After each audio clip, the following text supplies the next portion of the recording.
BJP ಕಾರ್ಯಕರ್ತರಿಂದ Murali Mohan ಅದ್ದೂರಿ ಹುಟ್ಟುಹಬ್ಬ ಆಚರಣೆ.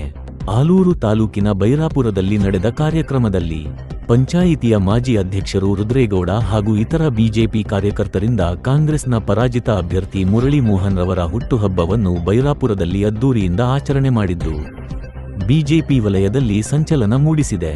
ಆಲೂರು ಸಕಲೇಶಪುರ ವಿಧಾನಸಭಾ ಕ್ಷೇತ್ರ ಈಗಿನ ಶಾಸಕರು ಸಿಮೆಂಟ್ ಮಂಜೂರವರ ಬಲಗೈ ಬಂಟ ಎಂದೇ ಗುರುತಿಸಿಕೊಂಡಿದ್ದ ಚುನಾವಣೆಯಲ್ಲಿ ಅತಿ ಹೆಚ್ಚು ಹೋರಾಟ ಮಾಡಿ ಸಿಮೆಂಟ್ ಮಂಜೂರವರನ್ನು ಗೆಲುವಿನ ಗದ್ದುಗೆ ಸಿಗುವವರೆಗೂ ತನು ಮನ ಧನ ಎಲ್ಲವನ್ನೂ ಅರ್ಪಿಸಿ ಗೆಲುವಿಗೆ ಕಾರಣರಾದ mastermind master Rudregowda Bairapura ಪಂಚಾಯತಿಯ ಮಾಜಿ ಅಧ್ಯಕ್ಷರು ಹಾಗೂ ಎಸ್ಎಲ್ವಿ ವಿದ್ಯಾಸಂಸ್ಥೆ ಸಂಸ್ಥಾಪಕರು ಬಿಜೆಪಿ ಮಾಜಿ ಪ್ರಧಾನ ಕಾರ್ಯದರ್ಶಿ ಈ ದಿನ ಕಾಂಗ್ರೆಸ್ನ ಪರಾಜಿತ ಅಭ್ಯರ್ಥಿ ಮುರಳಿ ಮೋಹನ್ ರವರ ಹುಟ್ಟುಹಬ್ಬ ಆಚರಣೆ ಮಾಡಿದ್ದು ಆಲೂರು ಸಕಲೇಶಪುರ ಬಿಜೆಪಿಗೆ ಮುಂದಿನ ದಿನಗಳಲ್ಲಿ ಮುಳುವಾಗಬಹುದೇ?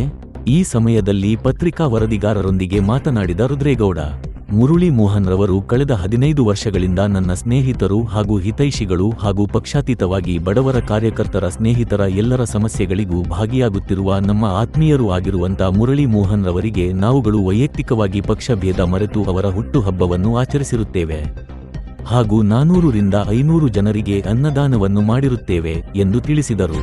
ಬಿಜೆಪಿ ಕಾರ್ಯಕರ್ತ ವಿನಯ್ ಶೈವ ಮಲ್ನಾಡ್ ಮಾತನಾಡಿ, ಜನನಾಯಕ, ಜನಸೇವಕ, ಯುವಕರ ಪ್ರೇರಣಾಸ್ತಂಭ, ಆದರಣೀಯ ಶ್ರೀ ಮುರಳಿ ಮೋಹನ್ ಅವರಿಗೆ ಹುಟ್ಟುಹಬ್ಬದ ಹಾರ್ದಿಕ ಶುಭಾಶಯಗಳು. ನಿಮ್ಮ ಸರಳತೆ, ಸೌಜನ್ಯ, ನಿಸ್ವಾರ್ಥ ಜನಸೇವೆ ಮತ್ತು ಸಮಾಜದ ಅಭಿವೃದ್ಧಿಯ ಕುರಿತ ನಿಮ್ಮ ಬದ್ಧತೆ ಸದಾ ನಮ್ಮೆಲ್ಲರಿಗೂ ಪ್ರೇರಣೆಯಾಗಲಿ. ದೇವರು ನಿಮಗೆ ಉತ್ತಮ ಆರೋಗ್ಯ, ದೀರ್ಘಾಯುಷ್ಯ, ಸುಖ, ಸಮೃದ್ಧಿ ಹಾಗೂ ಇನ್ನಷ್ಟು ಜನಸೇವೆ ಮಾಡುವ ಶಕ್ತಿ ಮತ್ತು ಅವಕಾಶವನ್ನು ಕರುಣಿಸಲಿ. ಜನರ ಪ್ರೀತಿ, ವಿಶ್ವಾಸ ಮತ್ತು ಆಶೀರ್ವಾದ ಸದಾ ನಿಮ್ಮೊಂದಿಗಿರಲಿ.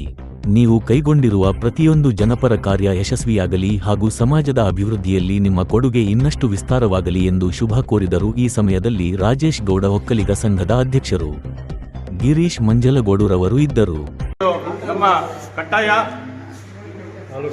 ಆಲೂರು ವಿಧಾನಸಭಾ ಕ್ಷೇತ್ರದ ಮುಖಂಡರಾದಂತಹ ನಮ್ಮ ಆತ್ಮೀಯ ಸ್ನೇಹಿತರು, ನಮಗೆ ಒಂದು 12 ವರ್ಷದಿಂದ ಈಗ ಅವರೇನು ಬೆಂಗಳೂರಿಂದ ಇಲ್ಲಿ ಬಂದರು, ನಮ್ಮ ಕ್ಷೇತ್ರಕ್ಕೆ ಬಂದು ಅವಾಗಿಂದ ನಾವೆಲ್ಲ ಸ್ನೇಹಿತರು ಇಲ್ಲಿ ಪಕ್ಷಾತೀತವಾಗಿ ಜಾತ್ಯತೀತವಾಗಿ ಸೇರ್ಕೊಂಡಿದ್ದೀವಿ.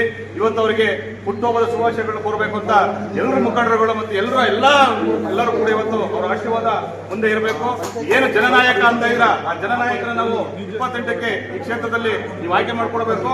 ಹಾಗಾಗಿ ಆ ಜನನಾಯಕನಿಗೆ ನಾವು ಏನು ಇವತ್ತು ಗೌರವ ಕೊಡ್ತಾ ಇದ್ದೀವಿ, 28ಕ್ಕೆ ಇದೇ ಗೌರವ ಇರಬೇಕು ಅಂತ ಈ ಮೂಲಕ ಕೇಳ್ಕೊತಾ ಇದ್ದೀನಿ. ಮತ್ತೊಮ್ಮೆ ಭಗವಂತ ಕೆಂಚಮ್ಮ ತಾಯಿ ಮತ್ತೆ ಹಾಸನಾಂಬ ಇವರಿಗೆ ಆಯುಷ್ ಆರೋಗ್ಯ ಕೊಟ್ಟು ಕಾಪಾಡಲಿ ಅಂತ ಈ ಮೂಲಕ ಕೇಳ್ಕೊತಾ ಇದ್ದೀನಿ.